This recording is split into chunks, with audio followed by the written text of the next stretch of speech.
So, welcome to this place. Nah, tanpa berkepanjangan, mari kita lanjutkan kepada kebenaran firman Tuhan yang sudah terus kita renungkan dalam beberapa minggu ke belakang.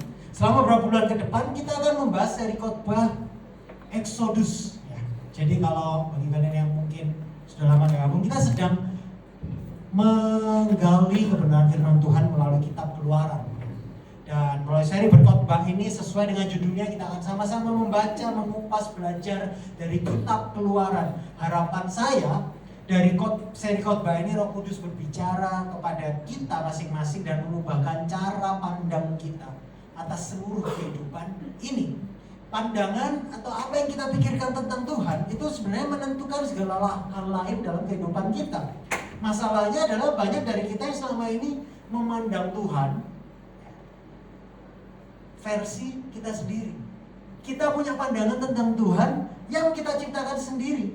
Itulah sebabnya sangat penting dalam hidup ini untuk mengetahui siapa sebenarnya Tuhan yang sebenarnya, sebagaimana yang Dia nyatakan dalam Alkitab. Kita manusia terbatas, kita nggak dapat mengenal Tuhan. Tapi syukur kepada Tuhan, kita punya Tuhan yang menyatakan dirinya dalam kitab suci, dalam Alkitab. Sehingga aku berdoa agar cara pandang kita dalam memandang kehidupan yang selalu berfokus pada diri sendiri, sadar seringkali kita juga menciptakan Tuhan versi diri kita sendiri yang tidak sesuai dengan apa yang Tuhan nyatakan dalam Alkitab. Oleh sebab itu dalam seri kitab Keluaran, aku berdoa agar cara pandang kita dalam memandang kehidupan yang secara naluri memang selalu fokus pada diri kita dapat diubahkan dengan memakai cara pandang Tuhan dalam melihat segala sesuatu di kehidupan ini. Karena ketika kita tahu siapa Tuhan, ketika kita tahu siapa kita tahu bagaimana hidup dengan benar. Amin. Nah, mari kita melanjutkan khotbah berseri kita, dan judul khotbah saya pada malam hari ini adalah God, are you there? Kita lanjutkan. Kalau kalian minggu lalu ikut ibadah ofiologi, terakhir kita lihat bahwa Musa sudah 40 tahun di padang gurun. Dia sudah menjadi bukan siapa-siapa, yang dulunya dia pangeran. 40 tahun kemudian Tuhan proses dia di padang gurun, tapi akhirnya dalam ketidakberdayaan Musa, when he is not able, dia tahu dia bukan siapa-siapa, justru di sana Tuhan memanggil Musa. Musa nggak yakin akan dirinya, tetapi Tuhan panggil Musa. Dan akhirnya Musa mentaati panggilan Tuhan. Setelah bertemu Tuhan di semak yang terbakar, Musa mentaati perintah-perintah Tuhan, dan akhirnya Musa memutuskan kembali ke Mesir. Musa bertemu dengan kakaknya si Harun, dan pada waktu bertemu Musa ini memperlihatkan mujizat-mujizat yang Tuhan berikan kepada Musa melalui tongkatnya, sehingga kakaknya si Harun ini percaya dan menjadi yakin bahwa benar-benar Tuhan memang pakai adikku Musa ini untuk mengerjakan agenda Allah, menyelamatkan bangsa Israel dari perbudakan Mesir. Nah, Harun percaya. Kemudian Harun memanggil para tua-tua Israel. Nah, Harun memanggil para pemimpin Israel, dan ini ayat bacaan kita akan baca banyak ayat hari ini dan banyak contoh. Semoga kalian bear with me. Okay. Kita baca Keluaran 4 ayat 28 sampai 31. Kemudian Musa memberitahukan kepada Harun segala firman Tuhan yang disuruhkannya kepadanya untuk disampaikan, dan segala tanda mujizat yang diperintahkannya kepadanya untuk dibuat. Ayat 29, lalu pergilah Musa beserta Harun, dan mereka mengumpulkan semua tua-tua Israel. Nah, di sini Harun mengucapkan segala firman yang telah diucapkan Tuhan kepada Musa, serta membuat di depan bangsa itu tanda-tanda mujizat itu. Ayat 31, perhatikan, lalu percayalah bangsa itu. Dan ketika mereka mendengar bahwa Tuhan telah mengindahkan orang Israel dan telah melihat kesengsaraan mereka, maka berlututlah mereka dan sujud menyembah. Wah, apa yang Musa khawatirkan di padang gurun itu tidak terjadi. Ternyata bangsa yang dulu menolak dia sekarang menjadi percaya. Setelah melihat tanda-tanda mujizat itu, bahkan dikatakan di ayat ini, mereka berlutut dan menyembah Tuhan. Mereka yakin, ini saatnya Tuhan akan menolong kita semuanya melalui Musa. Saya bayangin Musa pasti semangat ya, antusias, dan tentunya percaya diri. Oke, this is the time bahwa Tuhan akan menyelamatkan, Tuhan akan pakai kita semua. Ini rasanya kita keluar dari perbudakan Mesir. Sudah ketemu Harun, sudah ketemu pemimpin Musa, tinggal satu nih. Apa yang Tuhan perintahkan pada Musa? Yaitu ketemu Firaun. Jadi Musa pasti percaya diri. Sudah dapat backingan dari Harun, backingan dari orang-orang Israel. Mujizatnya top, markotop, saatnya maju menghadap Firaun. Tetapi keadaan ternyata ketika Musa bertemu dengan Firaun, ketika Musa dan Harun bertemu Firaun, ternyata keadaan tidak berjalan sesuai dengan harapan Musa dan Harun. Ternyata Firaun menolak permintaan Musa, bahkan semakin memperparah penganiayaan terhadap orang Israel. Bukannya dilepaskan, tapi justru semakin dipegang erat, diperparah perbudakannya. Nah, ini kita lanjutkan pasal 5 ayat 1 sampai 8 ya. Kemudian Musa dan Harun pergi menghadap Firaun. Nah, ini dengan yakin, dengan pede. Lalu berkata kepadanya, "Beginilah firman Tuhan Allah Israel, biarkanlah umatku pergi untuk mengadakan perayaan bagiku di padang gurun." Tetapi Firaun berkata, "Siapakah Tuhan itu yang harus kudengarkan firman-Nya?" Loh, untuk membiarkan orang Israel pergi. Firaun malah menjawab, "Tidak kenal aku Tuhan itu, dan tidak juga aku akan membiarkan orang Israel pergi." Lalu kata mereka, kata Musa dan Harun, "Allah orang Ibrani telah menemui kami. Izinkanlah kiranya kami pergi kepada gurun 3 hari perjalanan jauhnya untuk mempersembahkan korban kepada Tuhan Allah kami, supaya jangan nanti mendatangkan kepada kami penyakit sampar atau pedang."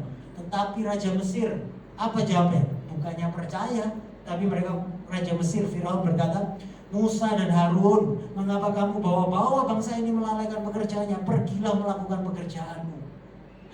Lagi kata Firaun, "Lihat, sekarang telah terlalu banyak bangsamu di negeri ini. Masakan kamu hendak menghentikan mereka dan kerja paksanya?" Ayat 6, pada hari itu juga Firaun memerintahkan kepada pengerah-pengerah bangsa itu, pada hari itu juga pengerah-pengerah bangsa itu kepada mandur-mandur mereka sendiri, "Tidak boleh lagi kamu memberikan jerami kepada bangsa itu untuk membuat batu bata seperti sekarang ini. Biarlah mereka sendiri yang pergi mengumpulkan jerami, tetapi jumlah batu bata yang harus dibuat mereka sampai sekarang bebankanlah itu juga kepada mereka, dan jangan menguranginya, karena mereka pemalas. Itulah sebabnya mereka berteriak-teriak, izinkanlah kami pergi mempersembahkan korban kepada Allah kami." Kalian lihat, bukannya terbebas dari perbudakan, bukannya menerima pelepasan dari aniaya, justru yang didapatkan penolakan dan penambahan penderitaan. Situasi bangsa Israel goes from bad to worse, dari buruk menjadi jauh lebih buruk. Kalau kita baca ayat selanjutnya dapat dimengerti, Musa dan orang-orang Israel ini bingung dan marah. Jika mereka adalah umat Tuhan, jika Musa telah taat, Tuhan seakan akhirnya mendengar seruan doa mereka. Kayaknya ini sudah waktunya Tuhan menolong. Mengapa hal-hal buruk ini justru terjadi? Orang Israel bingung, marah atas apa yang terjadi pada mereka. Yang tadi di pasal sebelumnya kita lihat bahwa orang Israel berlutut menyembah kepada Tuhan. Di akhir pasal 5, mereka berbalik menyalahkan dan mengutuki Musa dan Harun. Padahal mereka sebelumnya sudah yakin bahwa Tuhan akan menyelamatkan mereka. Bahkan bangsa Israel ini berusaha untuk berdamai dengan Firaun supaya mereka tetap menjadi budak dan tidak diperlakukan sekejam sekarang. Nah, ini akan kita baca lanjutan ayat terakhir tadi.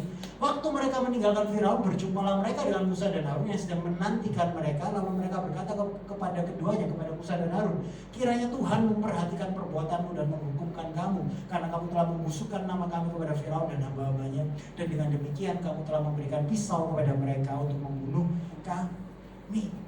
Ayat 22, lalu Musa kembali menghadap Tuhan, katanya, "Tuhan, mengapakah kau perlakukan umat ini begitu bengis? Mengapa pula aku yang kau utus?" Tambah lagi, "Sebab sejak aku pergi menghadap Firaun untuk berbicara atas namamu, dengan jahat diperlakukannya umat ini, dan engkau tidak melepaskan umatmu sama sekali." Situasi ini membingungkan dan membuat Musa sebenarnya mengajukan pertanyaan yang sulit kepada Tuhan. Pertanyaan Musa itu basically summarize semua ketidakmengertian itu. "Tuhan, mengapakah kau memperlakukan umat ini begitu bengis?" Ayat 22 yang tadi kita baca. "Lalu sejak aku pergi menghadap Firaun, engkau tidak melepaskan umatmu sama sekali." Kalau saya phrasingkan dengan bahasa saya sendiri, dengan kata lain ini Musa seakan berteriak kepada Tuhan, Tuhan, di mana sih engkau ini? Tuhan, engkau ada nggak sih? Kalau ada kenapa? Diam saja. God, are you there? Malam ini saya mau kita sama-sama belajar. Mungkin ada dari kita yang hadir pada malam hari ini yang mengalami apa yang Musa dan bangsa Israel alami. Mereka taat. Musa sudah taat. Kan Musa, Tuhan yang panggil Musa untuk kembali. Musa taat. Bahkan mereka baru saja mendapat secercah harapan dengan melihat mujizat yang Musa lakukan yang menandakan bahwa Tuhan benar-benar akan menolong ini. Breakthrough is coming. Mereka sujud menyembah. Sebenarnya tanda iman mereka pada Allah Yahweh timbul kembali. Setelah 400 tahun tidak ada pertolongan, ini ada secercah harapan. Mujizat muncul, Tuhan yang ajaib itu akhirnya akan datang menolong. Tetapi situasi keadaan yang diharapkan berubah tidak kunjung-kunjung datang. Bahkan bukannya tambah baik, namun justru berubah jadi tambah buruk. Mungkin pada malam hari ini kita ada yang meneriakkan pertanyaan yang sama dengan Musa. Tuhan, di mana engkau? God, are you there? Kalau malah jadi kayak gini, mending aku hidup seperti dulu saja.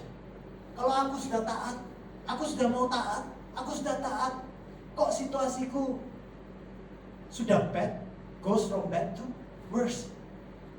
Gak usah Tuhan-Tuhanan lah, sama aja, malah tambah sorong. Kayaknya lebih gampang hidup sebelum taat ikut Tuhan. Ini benar gak sih jalannya ini? Mungkin ini pertanyaan kalian selama ini, atau mungkin ini pertanyaan kalian pada malam hari ini. Jika itu pertanyaan kalian gak sendiri. Kalau kalian saat ini mengalaminya, apa yang kalian alami tidak mungkin. Tapi dari kebenaran firman Tuhan yang baru kita baca ini juga membongkar ya kebohongan. Kalau ikut Kristus, kalau kalian taat, itu kunci Tuhan akan memberi berkat. Tuh, dari ayat ini yang kita baca, Musa taat, benar. Tapi yang datang bukannya pertolongan, tapi justru tambah aniaya. Kalau memang ketaatan kita adalah kunci Tuhan menolong, bagaimana dengan para rasul yang semuanya taat, memberitakan Injil, tapi tidak ada satupun yang ditolong Tuhan ketika mereka menghadapi aniaya, bahkan sampai mati sebagai martir. Bapak-bapak gereja kita pun juga semuanya teraniaya, padahal mereka taat melakukan kebenaran firman Tuhan. Pada malam ini saya mau bilang, kalau ukuran kalian melihat Tuhan menyertai kehidupan kalian, kalau ukuran kalian melihat Tuhan ada dalam kehidupan kalian adalah wealth, health, and prosperity, itu adalah konsep kebenaran yang asing dari kebenaran Alkitab yang saya baca. Jangan-jangan itu adalah versi Tuhan yang kalian buat sendiri. Jadi dari kebenaran firman Tuhan ini, kalau kita sedang mengalami yang namanya aniaya, kita sudah taat tapi keadaan kita tidak sedang berubah, kita tidak boleh melupakan satu fakta bahwa bukan Tuhan yang tidak peduli atau melupakan atau tidak melihat keadaan kita, ya. Tapi ada satu atau dua oknum yang sebenarnya juga hadir dalam kehidupan kita. Siapa itu? Yaitu kita di dalam dunia yang sudah jatuh dalam dosa ini. Ada si iblis dan ada si dunia yang selalu berusaha untuk menggenggam dan mencengkeram kita supaya kita tidak berjalan dalam ketaatan kepada Tuhan yang benar. Sebenarnya kita tidak boleh melupakan bahwa ada musuh yang sedang memperebutkan ketaatan kita atau penyembahan kita, yaitu dunia dan iblis. Dan musuh ini dengan berbagai cara akan menjauhkan kita dari hidup dalam iman dan ketaatan pada Tuhan. Dan inilah dilakukan oleh Firaun dan Mesir. Dengan segala kebohongannya, dia dapat mengubah penyembahan bangsa Israel kepada Allah Yahweh. Tadi kita baca bahwa mereka sudah sempat percaya bahwa Tuhan akan menolong, pertolongannya akan datang. Tetapi dengan segala tipu daya si Mesir dan Firaun, membuat bangsa Israel ini nggak mau lepas dari perbudakan Mesir. Kalau kita baca nanti seri-seri kita ke depan, bangsa Israel ini begitu mudah untuk pingin kembali ke Mesir.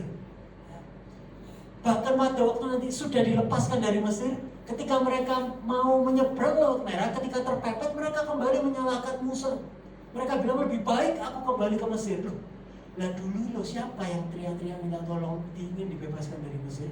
Mereka sendiri. Tapi begitu mudah tipu daya Mesir dan Firaun ini mencengkeram mereka. Dari sini kita bisa lihat bahwa sebenarnya Mesir itu melambangkan dunia yang berdosa ini dengan segala kenikmatannya, kefanaannya, materialisme yang selalu memikat kita. Firaun adalah lambang dari iblis, bapak segala pembohong.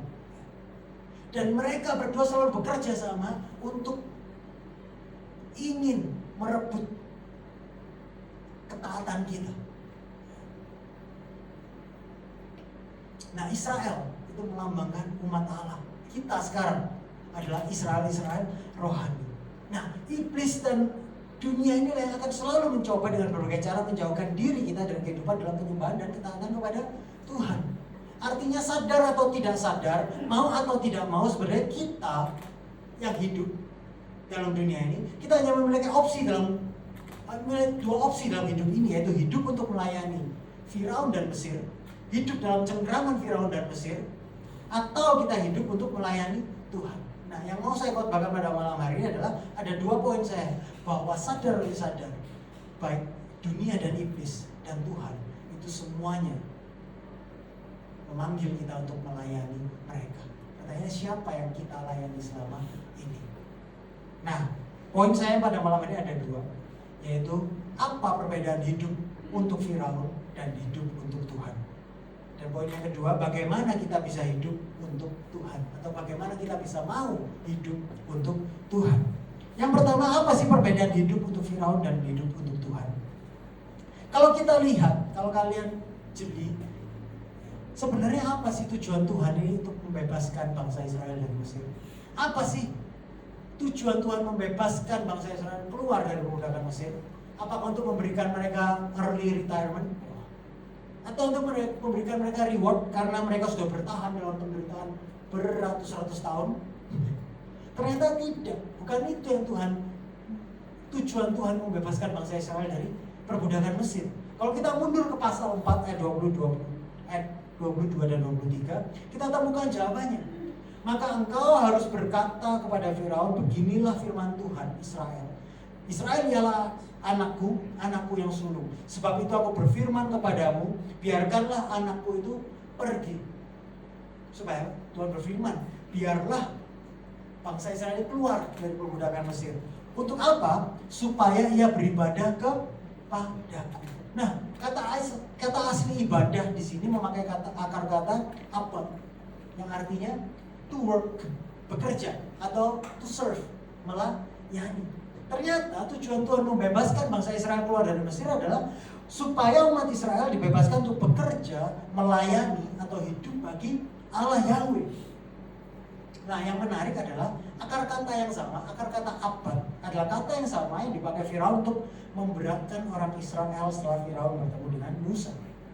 Kalau kita lanjut ke ayat pasal 5 ayat yang ke-9 dikatakan, setelah Musa menerima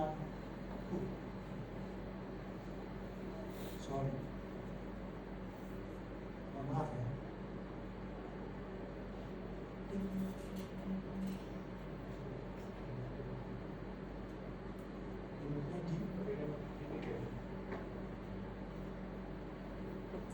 Maklum, semuanya serba baru.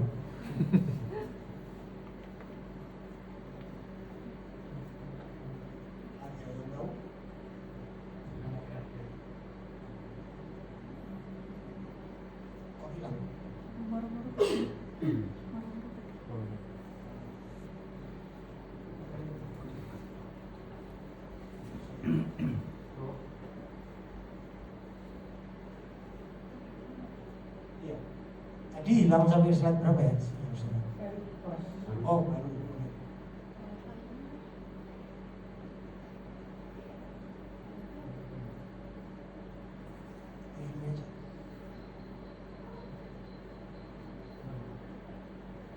Oke, sambil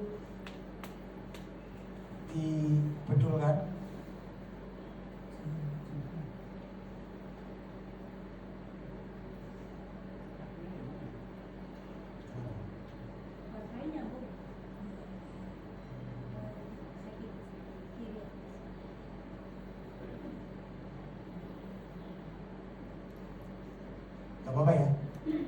Masih sabar menunggu? Nice. Oh, wifi-nya yang hilang. Yang 5G. Ya. Passwordnya nggak apa-apa. 1, 2, 3, 4 sampai 8. Belum diganti ya.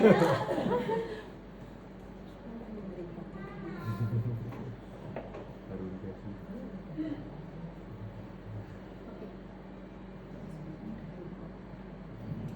1, 2, 3. Ini cengkraman iblis.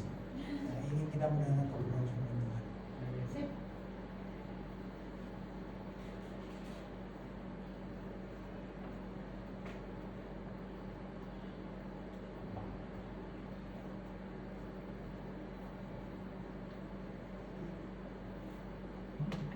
Nah.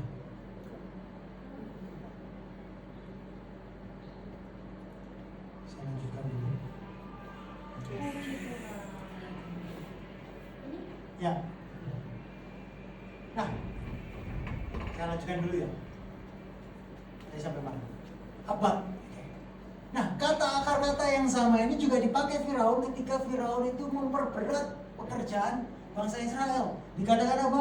Pekerjaan orang-orang ini di Keluaran 5 ayat 9, pekerjaan orang-orang ini harus diperberat sehingga mereka terikat kepada pekerjaannya dan jangan mempedulikan perkataan dusta.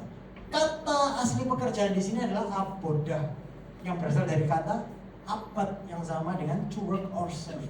Jadi hidup melayani Tuhan itu bukan berarti hidup yang isinya, kalau kita dipanggil untuk hidup bagi Tuhan, itu bukan isinya. Kalau hidup ibadah buat Tuhan itu cuma berdoa, baca Alkitab, pergi ibadah, pulang, berdoa, baca Alkitab, pergi ibadah, pulang, and repeat. No. Tetapi aktivitas kita, pekerjaan kita, kesibukan kita, bahkan pelayanan gerejawi kita bisa menjadi kehidupan ibadah kepada Tuhan atau menjadi kehidupan perbudakan pada Firaun. Apa perbedaannya? Perbedaannya adalah, saya catat dari sini, kata abodah dalam konteks Firaun artinya melayani sebagai budak. Namun kata abodah yang sama dalam konteks Tuhan maka artinya beribadah atau menyembah. Dari sini kita bisa simpulkan bahwa dalam Tuhan hidup kita ini jadi penyembahan. Tapi hidup dalam dosa, hidup kita ada di bawah perbudakan sebenarnya. Mengapa ini perlu dibandingkan dan dikontraskan? Karena dunia dan iblis seringkali menipu kita dengan tipuan yang telah dia gunakan bahwa kepada Adam dan Hawa. Namun ternyata sampai sekarang pun kita masih mudah ditipu oleh tipuan yang sama. Tipuan apa itu? Bahwa hidup dalam Tuhan itu banyak aturannya. Aturan itu membatasi dan membelenggu kita. Tuhan tuh gak mau kita bebas, makanya dikasih peraturan. Hidup yang bebas dari segala peraturan itu justru adalah hidup yang terbaik. Kalau kita bisa menentukan sendiri aturan mana yang baik buat kita, itu baru hidup. Dunia menyerukan kebebasan manusia untuk melakukan apa saja yang mereka inginkan adalah kunci kebahagiaan.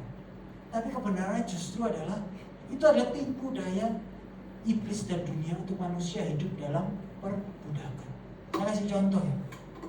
Waktu kuliah dulu, aku punya roommate yang tahu kalau aku ini orang Kristen.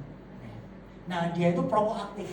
Sampai bela-belain waktu di Amerika kuliah di apartemen, dia itu sampai seminggu cari tahu bagaimana caranya mematikan fire alarm supaya kalau dia merokok nggak perlu harus keluar apartemen, karena kalau di sana nggak boleh merokok dalam apartemen. Jadi rokoknya harus keluar. Nah, dia cari ide bagaimana supaya bisa keluar, matiin alarm fire itu, asap, supaya dia bisa merokok di dalam apartemen. Nah, dia sering ngeledekin aku yang orang Kristen kan. Jadi orang Kristen tuh banyak, nah, enak kamu kan, banyak aturannya.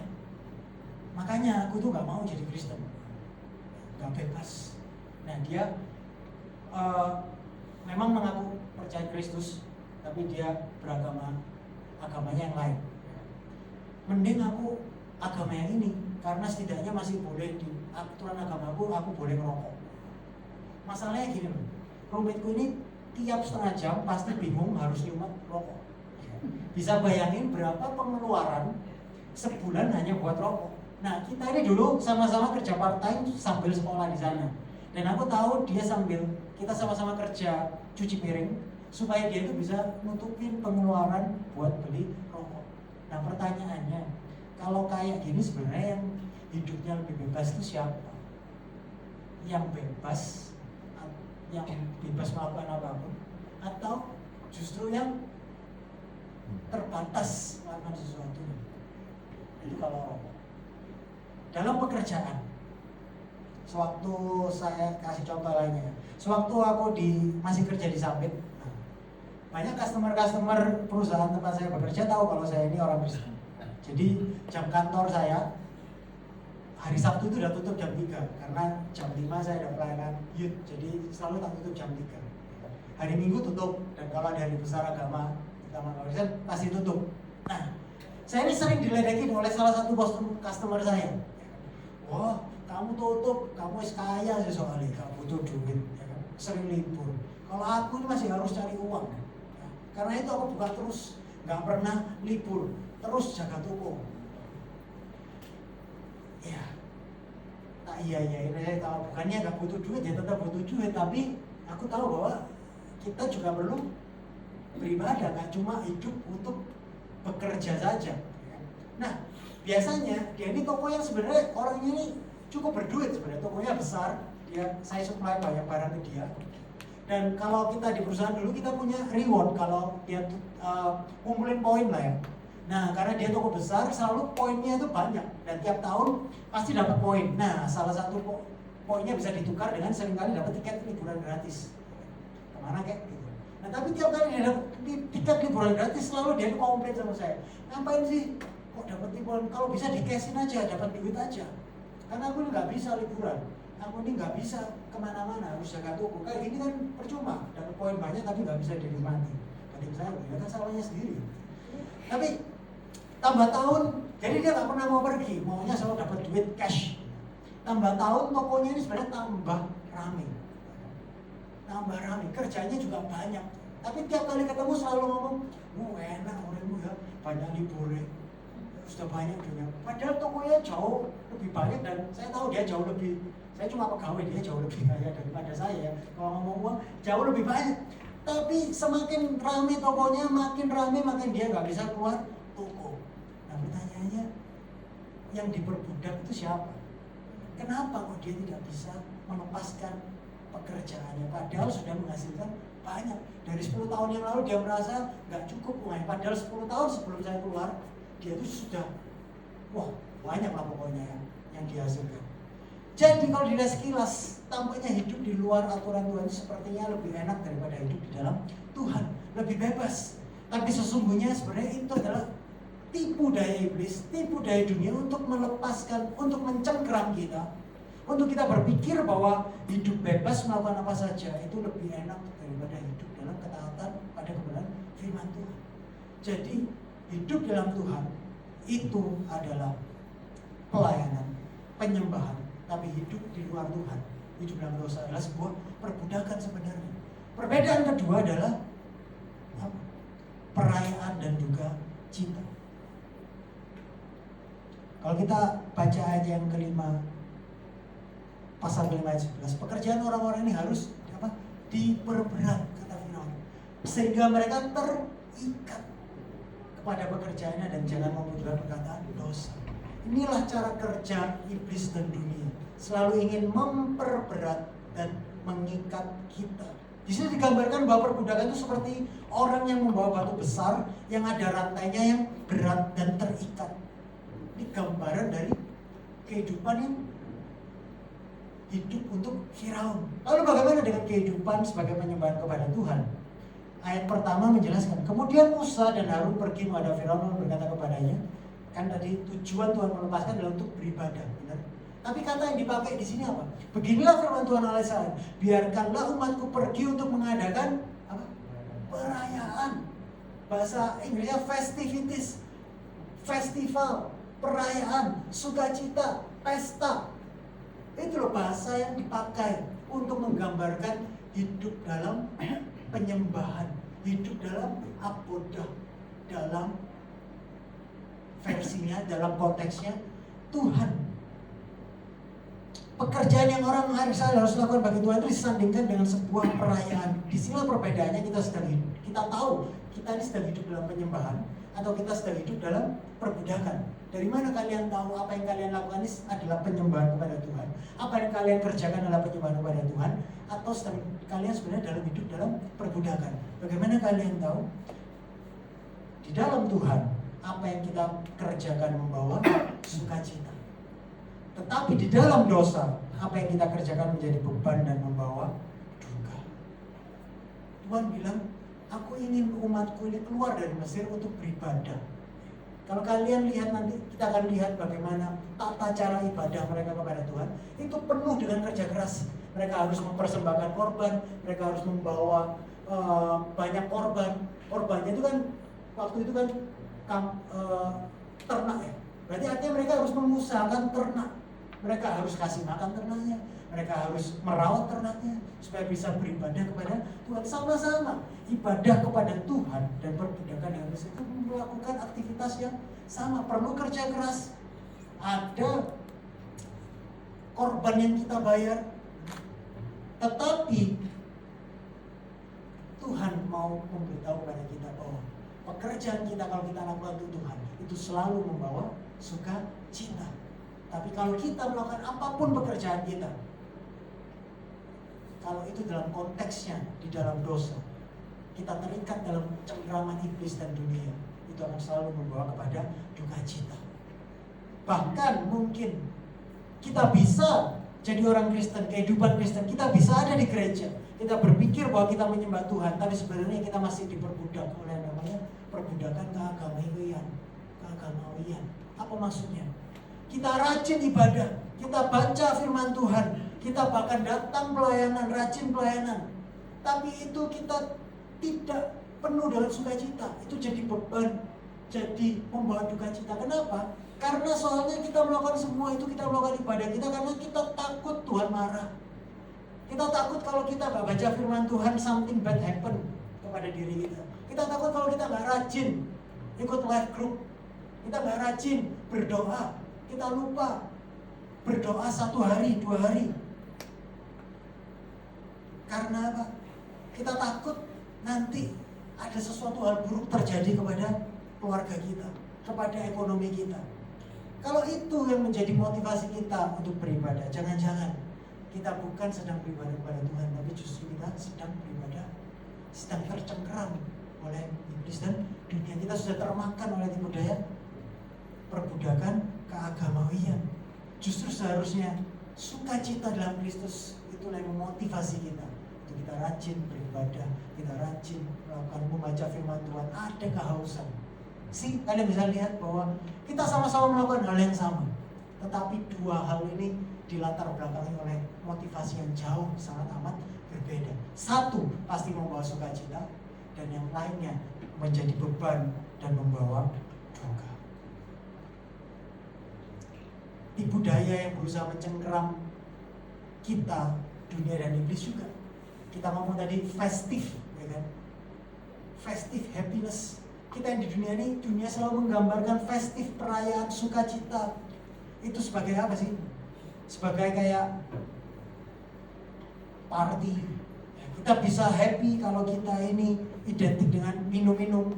Kalau mau aman dan nyaman, kita mau happy, kita bisa nyaman, aman, ya harus kerja keras sampai punya investasi minimal X misalkan. Kalau belum sampai mendapatkan itu, kalian gak akan pernah bisa bersukacita. Kalian gak akan bisa berfestif dalam kehidupan kalian. Bahkan seruan budaya sekarang ngomong apa? Dulu loh punya uang misalkan misal 1M sudah sangat merasa cukup. Tetapi banyak di media sosial, YouTube dan lain-lainnya, si investor-investor muda itu, wah kalau kalian punya ini buat apa? Karena inflasi sudah pasti hilang. 10 tahun lagi uang 1M itu nilainya berapa? Makanya nggak cukup. Kalau kalian merasa kalian kaya punya uang 1M, itu bukan kaya, kalian masih miskin. Kalau sudah 100M baru kalian bisa aman, kalian bisa nyaman, kalian bisa merayakan keberhasilan kalian. Apakah itu kata-katanya firman Tuhan? Jangan-jangan kita ini membuat versi Tuhan, oke, aku rajin beribadah supaya Tuhan mensupport tujuanku yang mau dapat uang X itu tadi. Dan lihat bahwa ini adalah cara iblis dan tipu daya dunia yang bukannya membuat hidup kita penuh sukacita, namun justru membawa jeritan, tangisan, dan beban yang berat. Kenapa? Karena perbudakan itu tidak pernah bertambah ringan, tapi bertambah berat dan belenggu. Tidak pernah membelenggu hanya sebentar saja, tapi semakin bertambah lama, semakin berat dan mengikat. Orang yang berpikir bahwa dia bebas melakukan apa saja, maka kebebasan itu akhirnya membelenggu dia, membuatnya kecanduan. Ada orang yang terbelenggu dengan penerimaan, ada orang yang terbelenggu dengan harga pengakuan, memegang teguh harga diri. Ada yang terbelenggu dengan materialistik, seks, dan lain sebagainya. Akhirnya itu membelenggu dirinya. Sebagai contoh orang yang diperbudak oleh, salah contoh orang yang diperbudak oleh uang, maka dia akan tersiksa dengan berbagai-bagai duka. Rasul Paulus mengatakan dengan jelas di 1 Timotius 6 ayat 10, karena akar segala kejahatan ialah cinta uang, sebab oleh memburu uanglah beberapa orang telah menyimpang dari iman dan menyiksa dirinya dengan berbagai-bagai duka. Yesus berkata bahwa kita nggak bisa punya dua tuan, Tuhan dan Mamon. Kita nggak bisa punya Tuhan. Kita melayani dunia dan iblis, dan kita melayani Tuhan, tidak bisa. Kita harus memilih salah satu. Opsinya cuma dua, tidak ada di tengah-tengah. Sebab kita akan membenci yang satu dan mengasihi yang lain. Dikatakan karena akar segala kejahatan adalah cinta uang, dan akar dari masalah kita adalah cinta kepada diri kita sendiri.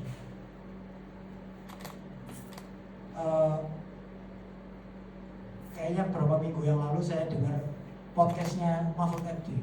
Kalau kalian ingat, ada berita pada beberapa waktu lalu petinggi MA, Mahkamah Agung, yang tertangkap OTT, dan di rumahnya ditemukan uang sebesar 920 M, 920 miliar, di rumahnya, disimpan di rumah, cash.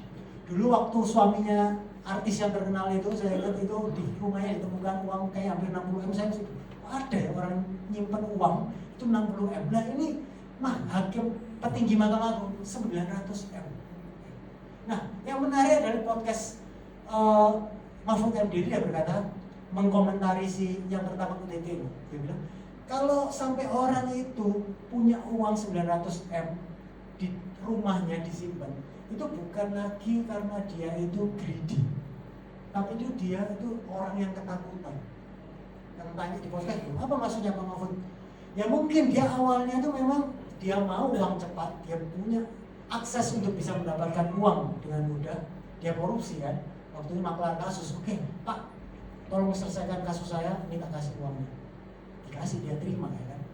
Nah lama-lama seneng kan, dapat banyak uang dengan menjadi maklar kasus. Tapi masalahnya semakin banyak yang dia terima, akhirnya dia bilang bahwa dia pasti akhirnya pengen bertobat. Dia terikat oleh itu, tetapi tidak bisa lagi lepas dari itu. Maksudnya apa Pak Mahfud? Nah mungkin dia ini mau bertobat, dia ini mau keluar, tetapi orang sudah tahu kalau dia ini maklar kasus dan sudah bisa menolong. Jadi orang pasti akan minta tolong dia. Kalau dia menolak, dia akan diancam. Kalau kamu nggak mau tolak saya, kamu nggak mau bantu saya, kasusmu yang dulu saya bongkar. Akhirnya karena ketakutan dia, aku sudah menikmati banyak kenikmatan ini, kalau aku harus tertangkap, aku habis, keluargaku bagaimana dan lain. Akhirnya dia tidak bisa tidak menolak untuk menerima, membantu, menjadi maklar kasus, menyelesaikan masalah dengan cara yang ilegal. Dikatakan orang ini pasti mau bertobat, tapi nggak bisa keluar, terikat, tercengkeram, sampai punya uang 900 M cash. Mau habisin uang itu 7 bulan nggak mungkin selesai. Bukannya nggak mau, ya bisa sih, kalian bisa mungkin bisa beli jet, bisa beli apa. Tapi masalahnya ini kan uang haram kan. Kalian mau habisin uang 1 M cash itu mau dibelikan apa nggak? Kita mau punya, mau beli ke toko, kalau ini uang haram, toko juga pasti nggak akan terima kan. Jadi logikanya, ini loh gambarnya orang yang terikat oleh cengkraman iblis dan dunia. Mau bertobat pun nggak bisa, takut. Dan yang menarik Pak Mahfud bilang, yang bisa menolong dia itu adalah orang yang di luar mahkamah agung, yang di luar lainnya. Siapa presiden? Artinya hanya orang yang di luar dirinya yang bisa menolong dia. Seorang teolog dan apologis abad 21 pernah berkata bahwa dosa akan membawamu lebih jauh dari yang kau bayangkan, menahanmu untuk tinggal lebih lama dari yang kau perkirakan, dan harganya jauh lebih mahal dari yang kau perhitungkan. Ini loh gambar yang tepat, penggambaran tepat dari orang yang terikat dengan belenggu dunia dan iblis. Mungkin kita coba-coba, mungkin kita bilang aku nggak apa-apa lah hidup dalam kebebasanku sendiri. Tapi ketika kita membiarkan dosa itu masuk dalam kehidupan kita, lama laun, lambat laun, itu akan membawa kita lebih jauh dari yang kita bayangkan. Saya percaya bahwa petinggi Mahkamah Agung tidak pernah berpikir untuk punya uang segitu banyaknya. Tetapi dosa membawa dia lebih jauh dari yang dia bayangkan, menahannya untuk tinggal lebih lama dari yang dia perkirakan, dan harga yang dia bayar jauh lebih mahal dari yang dia mau bayar dan pernah perhitungkan. Kembali ke tesis kita, pertanyaan, God, where are you? Seringkali bukan Tuhan yang sepertinya tidak peduli atau meninggalkan kita. Mungkin ketertarikan kita akan kenikmatan dunia atau keterikatan kita akan dosalah yang telah menipu dan menjauhkan kita dari Tuhan. Sampai kita mempercayai dusta iblis dan dunia bahwa Tuhan yang meninggalkan kita dan tidak peduli dengan kita. Lalu Tuhan tidak pernah meninggalkan Israel. Bahkan Tuhan yang membebaskan Israel. Tetapi nanti kalau kita lihat perjalanan di kitab Keluaran, bangsa Israel berkali-kali ingin kembali ke Mesir. Kenapa? Begitu dicengkeram oleh tipu daya iblis dan dunia. Saya ingat salah seorang teolog pernah berkata, Tuhan membutuhkan hanya 1 malam untuk membebaskan bangsa Israel keluar dari perbudakan Mesir. Tapi Tuhan membutuhkan 40 tahun untuk mengeluarkan perbudakan Mesir dari diri orang Israel. Begitu kita dicengkeram oleh tipu daya iblis dan dunia. Dan ini membawa saya kepada poin saya terakhir yang kedua. Lalu bagaimana kita bisa hidup untuk Tuhan? Atau bagaimana kita bisa mau hidup untuk Tuhan? Jawabannya ada di bagian terakhir pasal 5 ayat 22-24. Lalu Musa kembali menghadap Tuhan. Ketika Musa bingung, marah, komplain, Musa juga kasihan terhadap nasib bangsa Israel. Lalu Musa kembali menghadap Tuhan, katanya, Tuhan, mengapa kau perlakukan umat ini begitu bengis? Mengapa pula aku yang kau utus? Sebab sejak aku pergi menghadap Firaun untuk berbicara atas namamu, dengan jahat diperlakukannya umat ini, dan kau tidak melepaskan umatmu sama sekali. Ayat 24, perhatikan. Tetapi Tuhan berfirman kepada Musa, sekarang engkau akan melihat apa yang akan kulakukan kepada Firaun, sebab dipaksa oleh tangan yang kuat ia akan membiarkan mereka pergi. Ya, dipaksa oleh tangan yang kuat ia akan mengusir mereka dari negerinya. Tangan yang kuat diulangi berkali-kali. Tangan yang kuat ini berbicara tentang bagaimana Tuhan akan melepaskan bangsa Israel dari belenggu Mesir, dari belenggu Firaun, supaya bangsa Israel bisa keluar beribadah kepada Tuhan. Ini berbicara tentang tangan yang kuat, akan berbicara tentang 10 tulah yang akan dipakai Tuhan untuk menghancurkan Mesir dan membebaskan bangsa Israel. Minggu depan kita akan bahas 10 tulah itu. Untuk membebaskan bangsa Israel, maka Tuhan memakai tulah-tulah untuk menghukum bangsa Mesir. Tetapi untuk menyelamatkan kita, Israel rohani, Tuhan memakai tulah-tulah. Tuhan memakai Musa yang sempurna, yaitu Yesus Kristus, untuk menyelamatkan kita. Dia tidak berdoa supaya tulah itu terjadi atas bangsa Mesir, tetapi dia sendiri yang menanggung tulah itu. Dia tidak meminta Allah untuk menghukum dunia, tetapi dia menyerahkan dirinya untuk dihukum. Yesaya pernah berkata, sebagai taruk ia tumbuh menubuatkan tentang Musa yang sejati, Yesus Kristus. Sebagai taruk ia tumbuh di hadapan Tuhan, dan sebagai tunas dari tanah kering.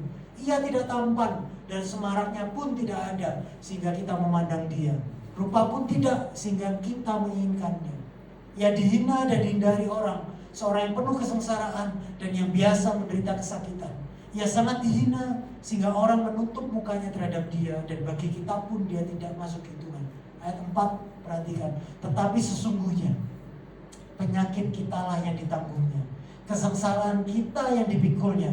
Padahal kita mengira dia kena tulah, dipukul dan ditindas Allah. Ini berita kabar baiknya. Tetapi dia tertikam oleh karena pemberontakan kita, dia diremukkan oleh karena kejahatan kita. Ganjaran yang mendatangkan keselamatan bagi kita ditimpakan kepadanya, dan oleh bilur-bilurnya kita menjadi sembuh. Kalian lihat bahwa kita nggak perlu lagi hidup di bawah belenggu Mesir, karena Yesus telah mengeluarkan kita. Yang kena tulah bukanlah kita, tetapi dirinya sendiri. Ini berita Injilnya. Dia yang tidak mengenal dosa menjadi dosa, supaya kita yang selama ini dibelenggu oleh Mesir dan Firaun dapat hidup bebas mengadakan perayaan festif di dalam Yesus Kristus. Dengan saya, ada tulah yang terburuk, terbesar, dan yang paling mengerikan yang dialami oleh seorang sepanjang sejarah manusia. Dan orang itu adalah Yesus Kristus. Kalau kita mengerti kebenaran Injil ini, maka kita akan memberikan hidup kita untuk beribadah kepada Dia. Untuk kita memberikan seluruh kehidupan kita untuk melayani Dia. Kehidupan kita adalah abodah kepada Dia. Tulah yang seharusnya ditimpakan kepada kita, ciptaan yang sudah berdosa ini, malah ditanggung oleh Sang Pencipta di kayu salib di Bukit Kalvari, supaya kita tidak lagi hidup di bawah perbudakan dosa. So inilah Injil itu. Dan kalau kita sudah mendapatkannya, kalau Injil ini benar-benar mengubahkan hati kita, mentransformasi hati kita, maka saya percaya seharusnya kita tidak lagi mau hidup dalam perbudakan Mesir dan Firaun.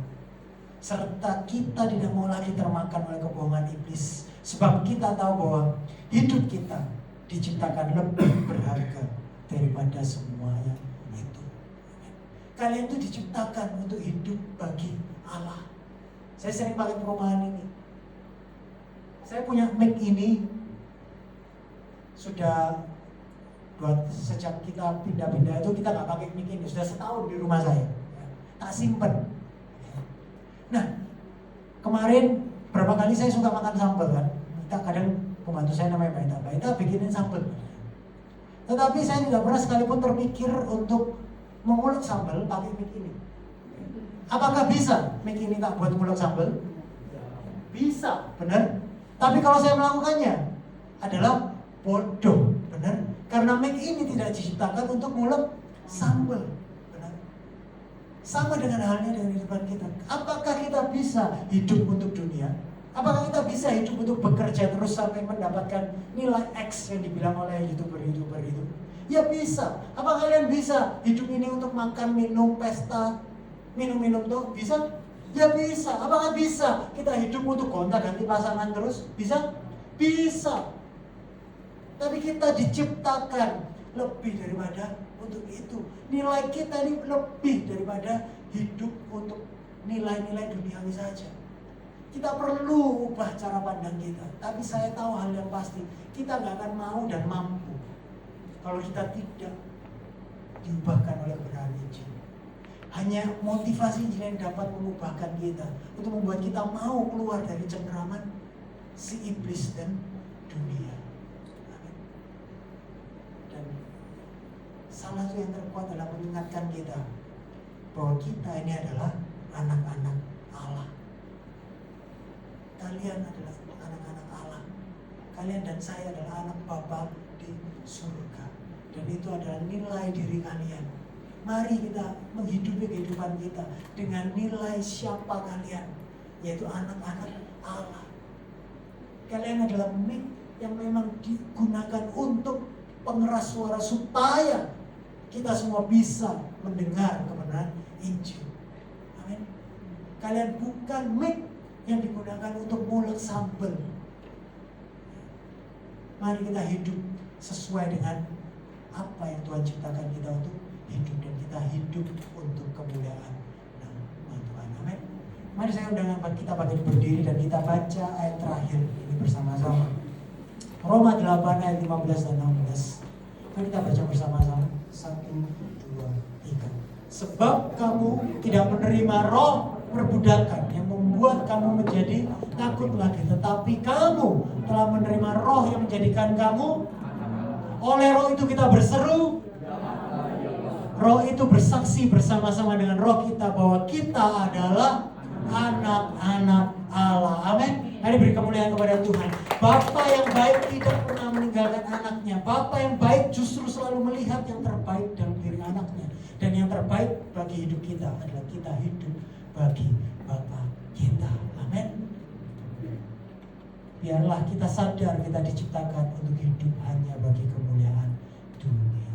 Biarlah kita tidak mencintai kebohongan Mesir, namun menyadari bahwa kita diciptakan hanya untuk